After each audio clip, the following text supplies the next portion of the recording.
let's say you're a brand, right? You want to enter esports, and let's say you have 4 or 5 thousand followers, but you only post PUBG Mobile or Valorant clips. No brand will actually like to collaborate with you.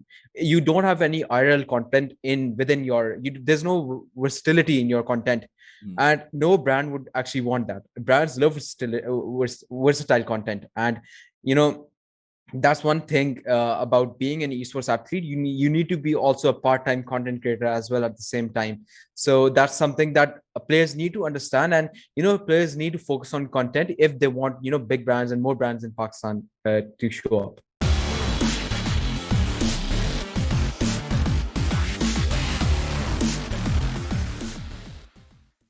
Ladies and gentlemen, welcome to GameKheyl. I'm Naveed, and today we have someone really special here with us in Daniyal Mansur, aka SALT Hydra.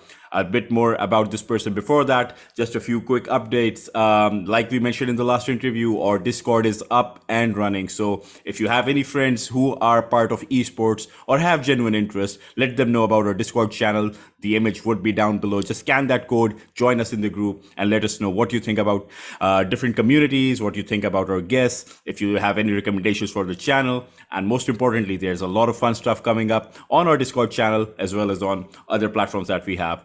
Now, coming back to SALT Esports, this is one of the biggest esports organizations based out of Pakistan. Right now, they're competing on all fronts in multiple games. So we are going to talk to the CEO, the founder, Mr. Daniyal Mansur, aka SALT Hydra, and we're going to get his perspective on things, how he's been able to create a successful behemoth in the shape of SALT Esports. And we are just absolutely privileged to have him here on the show. Sir, how are we doing today? I'm good. I didn't need that grand entrance, but it's really good to have me on board and be on this podcast at GameKheyl, and I'm really excited for this. Sir, the pleasure is all ours, and today we will be talking about a lot of different things, all pertaining to SALT Esports. A little bit about the organization that is SALT Esports. It was formed in 2019 by the gentlemen here, and since then they have been competing on all fronts when it comes to FIFA, when it comes to PUBG, when it comes to Valorant, when it comes to Rocket League. These individuals pertaining to this team have been all around the circuit and making Pakistan proud, and we will be talking to him about everything that is related to this. So first and foremost, Daniyal, we have to talk about the journey itself, the genesis of SALT Esports. So just let us know about how this team come to be, your own interest in gaming, and how's the journey looking so far? So the journey so far has been quite tough, I would say, especially running an org of this size in Pakistan. I think the most biggest task and biggest obstacle for us as a team, with me and my partner who is Saltifa. You might know him. He's a content creator as well. So the biggest task for us was actually, get a sufficient budget and sufficient funding for the team. So running an org this size, you have to look for player salaries, right? Management salaries, production salaries, and there's a lot of other microfinances that come into play when building an org of this size. And this now brands are entering into esports, but before, when we started, there weren't any brands that would actually come into esports. And on max, let's say there's a brand you lost sponsorship for esports, it would be maximum like 10 to 15,000 PKR per month back now, but things are getting better now. So that was the main task, to stay at this level and to maintain that level of competition internationally, because a lot of the times you have seen in the past is that a lot of our Pakistani talent has been imported to other regions, such as, let's say, in Pakistan we have a top player in PUBG Mobile or a top player in Valorant, right? Those players, let's say Sanash for example for this, right? He's not part of any Pakistani esports organization, because no organization at the moment can afford him, quite frankly speaking. So that's why he's in a Middle Eastern organization. So this is what then globally Pakistan gets little representation, and little brands would actually come to that organization, which are Pakistani based. So what our plan is that the talent we have, to keep it under SALT Esports and represent the org and the player under Pakistan internationally as well, which we have done that multiple times now, and we'll keep on doing that in the future as well. So like you mentioned, being a Pakistani organization born and bred, and the talent that is coming through is just absolutely exceptional. We were just having this discussion prior to this interview, and you did mention some amazing facts about the team, as your competitors have been competing in the VCC. In fact, the first Pakistani team to do so. And other than that, in FIFA, you have talents like Daniyal who have been in the top 200 in FIFA. And also, when it comes to accolades, over 30 tournament wins, that's just absolutely mind blowing. And on top of that, the only Pakistani PUBG roster to qualify for the Pro League. I mean, when it comes to representing Pakistan on all fronts, you guys are the creme de la creme when it comes to this. And so this is another thing that comes to mind when it comes to management of so much talent. This is something that we have observed in multiple communities, and the issue is essentially something that is very similar to the cricket scene in Pakistan. So you have a person who wants to get successful. Now, that person, as soon as that person reaches just a sliver of success, the ego gets inflated to another level. Now, they will have issues with what kind of service they're receiving. They will have issues with the kind of protocol that they're receiving. So the focus is entirely shifted from esports towards all those trivial things that are, I should say, monetary. And over time, that affects performance, and everything that you've been able to build up goes absolutely away. So talent management in Pakistan is something. In fact, this is an interview that we did yesterday with Esports Marketing Pakistan, and this is an issue that we highlighted. And how do you think, being a manager, being a CEO of an organization that has so much competent talent, how do you keep them grounded? How do you ensure that they do not go off the rails? What do you think would be the best practice? So a lot of the young talent coming up and young talent coming right now, right? They're getting a lot of fame, a lot of new fans, and a lot of people who are behind the screen. They can say anything about you, right? You just have to focus on yourself and what you should do to not be affected by their views a lot. So a lot of stuff happened behind the scenes with our players as well. That मेरे बारे में stream में तुमने इस तरह बोल दिया, and fans ये बोल रहे हैं, मुझे fans ये बोल रहे हैं. There's a lot of stuff going on which also creates rivalries within the team that affects team synergy and affects your competition itself. So there's a lot of mental game that goes behind competing at this level. Let's say almost 90% of the competition at this level is skill wise almost near each other, but the main thing that matters between teams is what the mental level of each team is. So keeping the players mental and keeping them cool in tricky situations, let's say it's a 1v5 situation or 1v4 situation, right? Yeah. How calm and composed the player is, that player will perform better in the long run. And how compatible he'll be with other teammates. I think this is an excellent thing that you suggested, and that is, if you are in a competitive environment where you have constant pressure on top of you, it puts you in a situation where you know your own capacity. Because when it comes to handling difficult situations, when you're going into international tournaments where the talent gives you absolutely no inch, the supporters are not in your favor, how do you cope with that pressure? How do you rise above that? And I think in environments like you mentioned, when you have a strong base, when you have a strong team where you're just putting everyone through the ringer over and over, I think that gives you an excellent platform or an opportunity to really rise above everything else. Because in most cases, and in fact, this is another thing that we discussed, because the part of community that I'm a big part of, that is UFC 4. The challenge is, it's not a team-based sport. It's an individual person going up against another individual. And sometimes things get very heated, very personal. And the moment a person realizes that they've uncovered someone's weakness, they're not going to give them an inch. And I believe in competitive esports, that is the case, unfortunately. So if I talk about the Pakistani scene, when I talk about the Pakistani gamers, what's your perspective on it? Because recently, if I look at Twitter, especially when it comes to Valorant, there is a lot of banter going on. Sometimes it's a lot of fun. Sometimes it tends to cross the line. So in esports altogether, what do you see? Where do you see the Pakistani scene right now? So the Banter thing was what we introduced a while back when we entered the Valorant scene. What we wanted to make was healthy storylines and rivalry between orgs and teams in Pakistan. So when we started that, we made it like a friendly banter, a team saying something to the other team. But a lot of people didn't understand that. They thought, we were personally attacking them, and baat phir gali galoch pe aa gayi. Agree. So a lot of things the community had to learn along the way, that this is just healthy banter. This is just, we're making a storyline.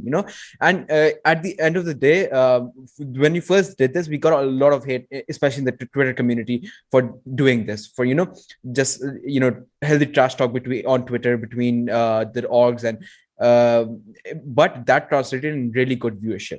Even people who didn't watch Valorant, had no interest in Valorant, just tuned in to the match just to see the outcome. And everyone's talking a lot of shit, so what will be the outcome? So, and that broke a lot of local records, that match. Mhm. And after that, a lot of people are getting on board, and they're shifting their marketing style now. Yeah, I think this is an excellent thing that you've mentioned, and this is something that works really well in professional wrestling. If you have a narrative between two individuals or two entities, and there is a narrative that goes in. So for people, they like a really nice story, and they want to see how this all comes together and implodes. So I think this is actually one of the better approaches, considering Pakistaniyon ko kahaniyan sunne ka bahut shauk hai, and they like to view People their love drama. dramas, their Pakistani stories. mein, everyone will tune in for a good drama. Everyone. Everyone would tune it for a good drama, and it's basically that, because at the end of the day, entertainment side of thing has to be kept in check, and esports, if nothing, brings a lot of viewership, so that would probably call out for entertainment as well. So I believe this is actually an interesting approach, and by the looks of things, with your hashtag Namak Chirko, I think the team itself is calling out for its individuals to be a little exciting, a little more banterish on that Definitely. side, so to say. Definitely. Now, coming towards understanding the Pakistani scene, I would say there are a lot of organizations that are trying to make their mark. So recently, we had Galaxy Racers coming in. There was Game Red hosting Infinity Cup for Valorant. Then we've had Free Fire, PUBG, all of these organizations trying to get the market or capture the market in the first place in Pakistan, because you would know this better than anyone else, that the potential in this market is immense and it's pretty untapped right now. So do you think the model that these organizations are following, because most of them are coming in, investing, injecting a lot of money, getting these tournaments up and running, do you think it helps promote the game in the long run for the professional scene, or do you think it's just something that has short-term gains and they'll probably move on to something else? I feel like a lot of games that are being played right now, especially for example Free Fire, they will only be active until the developer puts money in that game in the region. So what a lot of a lot of big organizations are doing is they put a lot of money in one single event, and then after that there's nothing, right? So what I would suggest is have, like, multiple small events instead of having a big massive event. Or if you have a lot of funding, then someone like GXR can host multiple big events. But I want to, like, a lot of organizations are planning on coming in, but let's see what model they follow. But in terms of the game, right, promoting a game, let's say PUBG, or PUBG just announced their own circuit for Pakistan towards the South Asian qualifiers. So they also have a large prize pool, but that large prize pool promotes youngsters to go and play that game, compete and reach that level where pros are. So they will play the game more and more, put more hours in the game, but even put money in the game to buy skins and other products in the game. So I feel like it's a really good marketing strategy, but you have to be consistent with it. It's not a one-time thing. You don't want the hype to die of that respective game.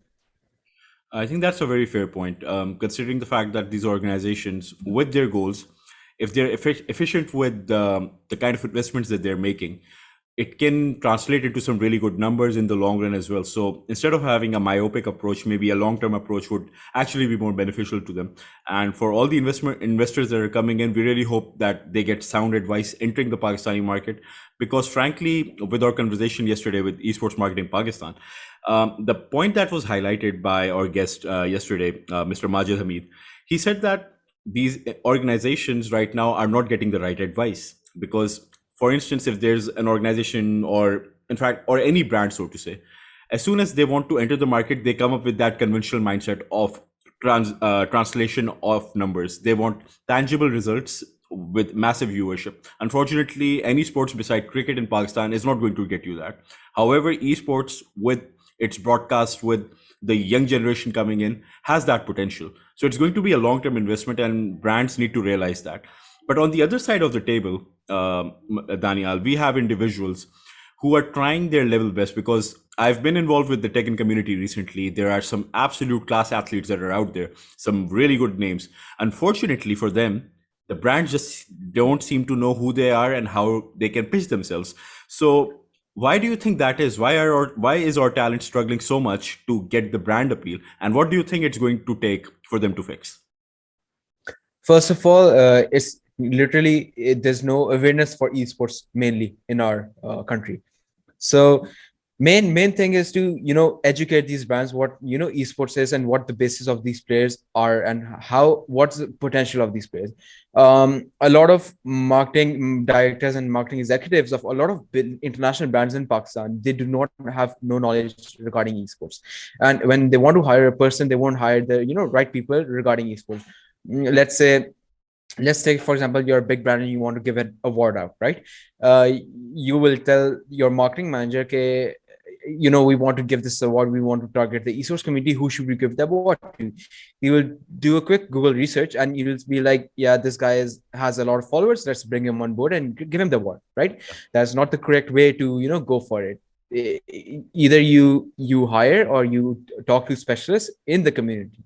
And that's the approach which I'm trying to bring in this community, and also giving a voice and platform to those players who are not recognized by on mainstream media, let's say.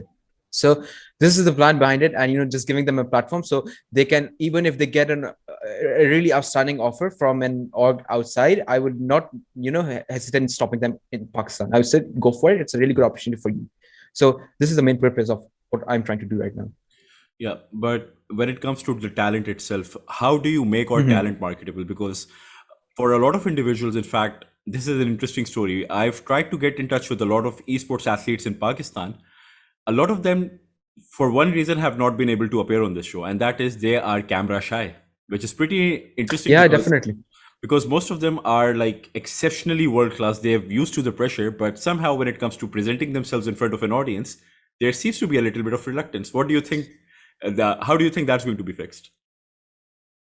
So we've been trying really hard to push out really good content, but a lot of our players even are really camera shy. Coming. The thing is that the first time, when we break that first comfort zone, when the first time on the camera and everyone sees them how they are, then after that they get but a bit easy as for say in front of the camera. So I think it's really either the player's responsibility or their org's responsibility to break that comfort zone and make them less camera shy. So it took us a long while to actually tell the players कि भाई आपने camera on करके रखना, camera off नहीं करना. Even in games, they have to turn the camera on.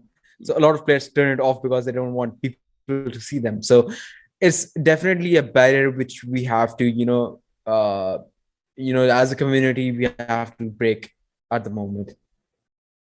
I think that what you said is very important, and that is the grooming of the talent needs to be there, because for any organization to make itself marketable needs talent that is marketable, to be honest. And as soon as that talent is able to translate results and simultaneously be a facilitator for its own brand, it can create wonders for the entire community, for the organization that they're repping. So for everyone who's watching this, अगर आप gamer हैं, it's very important for you to realize कि आपने अपनी marketability को बढ़ाना है, because only then you would be recognized as an athlete. मिसाल के तौर पे, this can be a little controversial. Sorry? Yeah. As in, let's say you're a brand, right? You want to enter esports, and let's say you have 4,000-5,000 followers, but you only post PUBG Mobile or Valorant clips.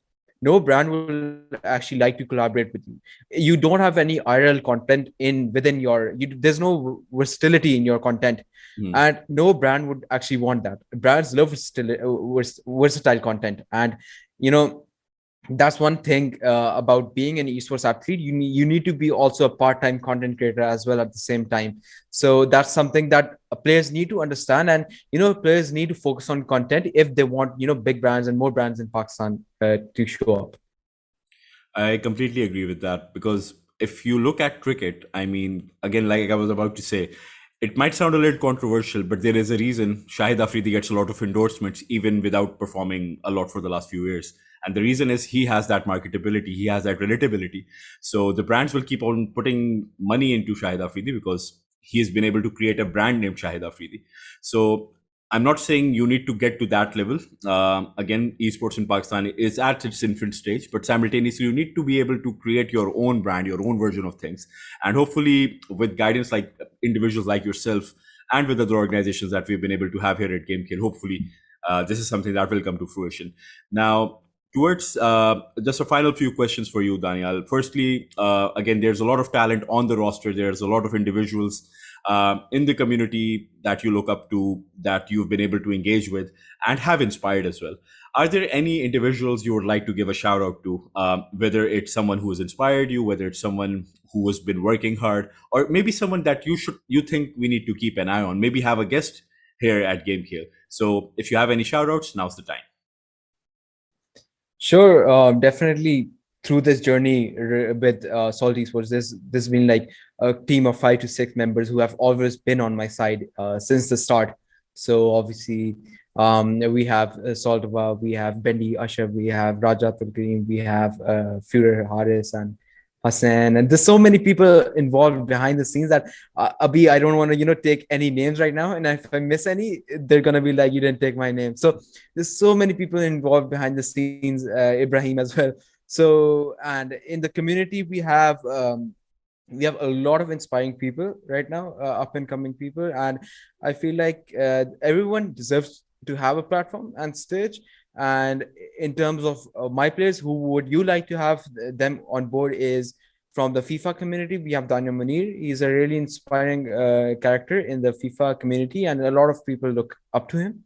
In the PUBG community, I would highly recommend Hasib Khalid, Crypto. He's one of the youngest talents in upcoming talents in the country, and he's also a really good role model for the PUBG community.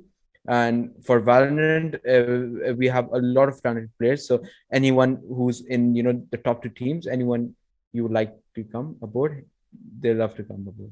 I think honestly, if there was any possibility to have all of them, we would, because again, here at GameKheyl, Definitely. we have absolutely no limits to what we do.